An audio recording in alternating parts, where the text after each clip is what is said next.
Bonjour et bienvenue dans ce nouvel épisode du podcast Gamme de parents. Je m'appelle Sophie, je suis coach parental, formatrice et conférencière. J'accompagne et soutiens les parents dans leurs défis du quotidien tout en aidant les entreprises à reconnaître et valoriser la parentalité sur le lieu de travail. Ici, dans ce podcast, nous explorons sans filtre les écarts entre les idéaux et la réalité parentale pour vous aider à comprendre, à naviguer dans votre vie de parent et à grandir à chaque étape de cette magnifique et ô combien challengeante aventure. Je vous embarque avec moi. Bonjour à tous, j'espère que vous allez bien. Alors, dans ce nouvel épisode de podcast, je voudrais vous partager quelque chose dont je parle très souvent dans mes formations, ateliers et coaching individuels, c'est le pouvoir des mots. Ça va vous sembler un peu vaste, mais je peux vous dire que ça a une incidence considérable sur votre manière de fonctionner, votre mindset et également votre posture envers les autres. Parce que oui, la posture envers les autres, elle a énormément d'importance, surtout quand on est dans des étapes de vie qui sont challengeantes pour nous-mêmes et qui peuvent amener aussi une certaine sensibilité, une certaine diminution de confiance en soi. Et donc, l'idée ici, c'est vraiment de se réattribuer son propre pouvoir ainsi que rayonner vis-à-vis des autres, le fait que cette transition de vie est une opportunité au développement, une belle étape de votre vie et non pas quelque chose de négatif. Parce que c'est bien de cela qu'il s'agit. Dans l'épisode de la semaine dernière, l'épisode 7, qui parlait de la transition de vie, qui est le retour au travail après un congé de maternité ou parental, moi je me rends compte qu'il y a énormément de femmes qui utilisent les mots compenser ou rattraper cette absence de plusieurs mois. Alors que, mesdames, spoiler alerte, il n'y a absolument rien du tout à rattraper ou à compenser. Si vous vous êtes absenté pendant tous ces mois, finalement, c'est pourquoi? C'est pour mettre au monde un être humain, c'est pour développer les compétences de ce nouvel être sur Terre, c'est pour l'accompagner dans ses différentes phases de développement. Et j'ai envie de vous dire, ben, tout ça, sans ces absences de congé maternité ou parental, ben, il n'y aurait plus de monde, car il n'y aurait plus d'enfants sur Terre. Donc en même temps, on va arrêter de prendre cela comme quelque chose de négatif de s'absenter et arrêter surtout d'utiliser des mots tels que compenser ou rattraper. Parce que du coup, c'est par ce type de vocabulaire à soi-même, mais également potentiellement à ses équipes ou à son manager, qu'on va se mettre dans une énergie justement de justification de cette absence et également dans cette phase potentielle de suradaptation ou d'épuisement, comme j'abordais dans mon épisode de la semaine précédente. Je vous remettrai vraiment le lien de cet épisode parce que je pense qu'il est important de l'écouter. Et donc du coup, ici, c'est vraiment pour avant tout travailler votre mindset à vous, parce qu'il n'y a rien à en faire. Nos pensées créent notre réalité. Donc l'idée ici, c'est de changer nos pensées pour nous aider à changer notre mindset et arrêter de penser en termes d'organisation ou de choix par rapport à une activité, que ce soit des réunions supplémentaires ou d'accepter de travailler un jour en plus ou autre, ou de prendre un projet supplémentaire pour, je reviens à ça, compenser le fait d'avoir été absente. Il n'y a rien à compenser.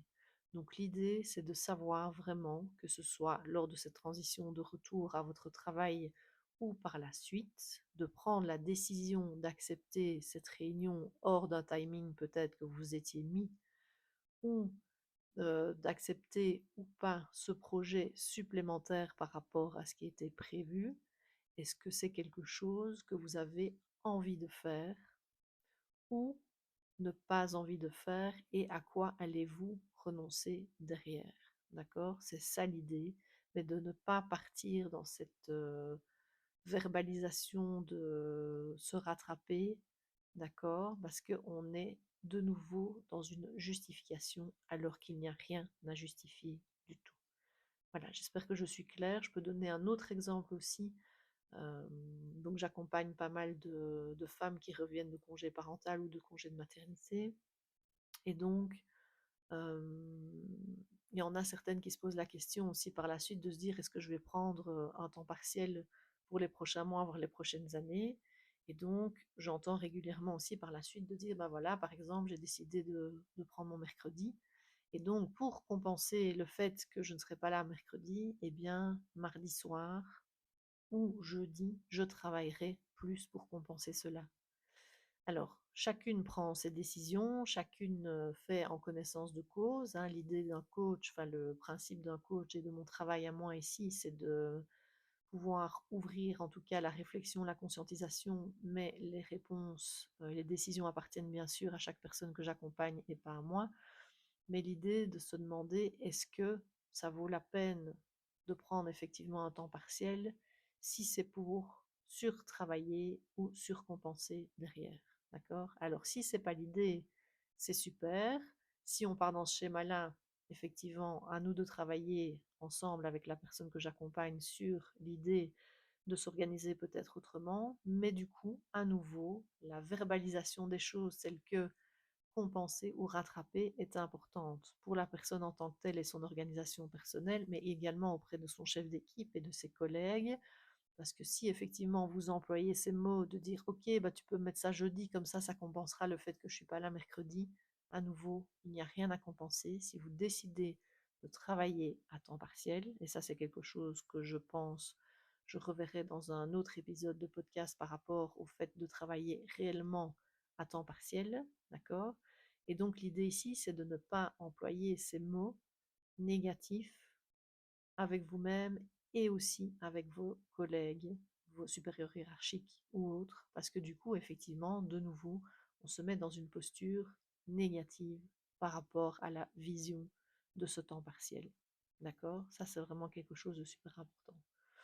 Deuxième chapitre, on va dire, à ce podcast qui est important pour moi de vous partager aujourd'hui, c'est aussi, donc toujours dans le pouvoir des mots, le fait, est-ce que vous réalisez combien de fois par jour est-ce qu'on dit il faut que je fasse ci, il faut que j'aille là-bas, il faudrait que je prenne ce projet, il faudrait que je discute avec mon collègue, il faut.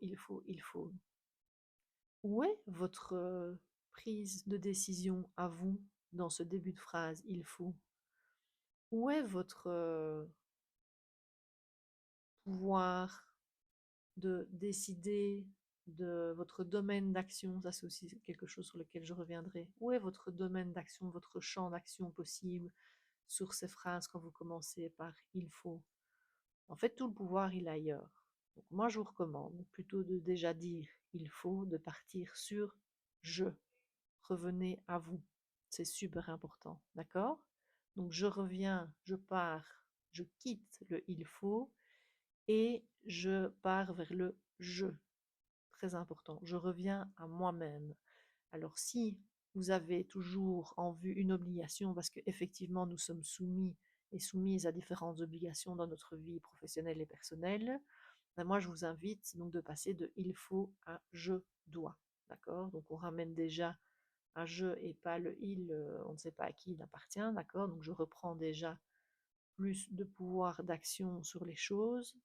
Et moi, je vous invite au-delà du je dois, pourquoi pas partir? Est-ce que tout doit être une injonction? Est-ce que tout doit être décidé? Est-ce que tout doit être subi? Je pense qu'il y a des choses qui pourraient être dites. Et à nouveau, n'oubliez pas que nos pensées créent notre réalité. Est-ce qu'au lieu de dire je dois, je ne pourrais pas dire je décide, j'ai envie? J'ai envie de prendre ce nouveau projet, je décide de prendre un travail en temps partiel, par exemple. D'accord?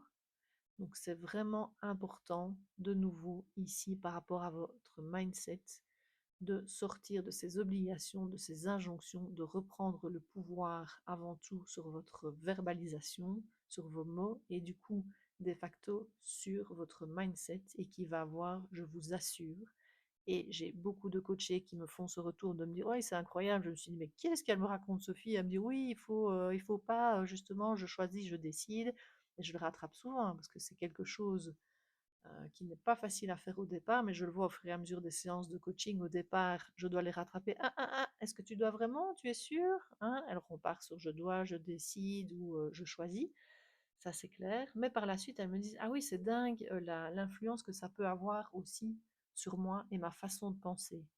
Et à nouveau, n'oubliez pas que cette façon de penser, elle va avoir une influence, un rayonnement, parce que influence, on pourrait avoir une connotation négative, on part vraiment sur un rayonnement autour de vous, d'accord? Je travaille énormément ça en coaching individuel, la posture des personnes, des femmes principalement que j'accompagne, surtout dans le monde du travail, c'est de se dire, je décide, je choisis de faire, en tout cas, la majorité des choses que je fais tous les jours, d'accord? Et à nouveau, dans cette verbalisation à l'extérieur, de parler en ces mots, je choisis, j'ai envie de, au lieu de il faut ou je dois, ça donne une autre perspective aux gens de notre équipe, à notre supérieur hiérarchique par rapport à nos projets professionnels et autres. Et c'est comme aussi dans le privé, par rapport à notre conjoint, par rapport à notre famille, ça donne un tout autre aspect à notre communication et à partager nos envies, nos besoins, etc.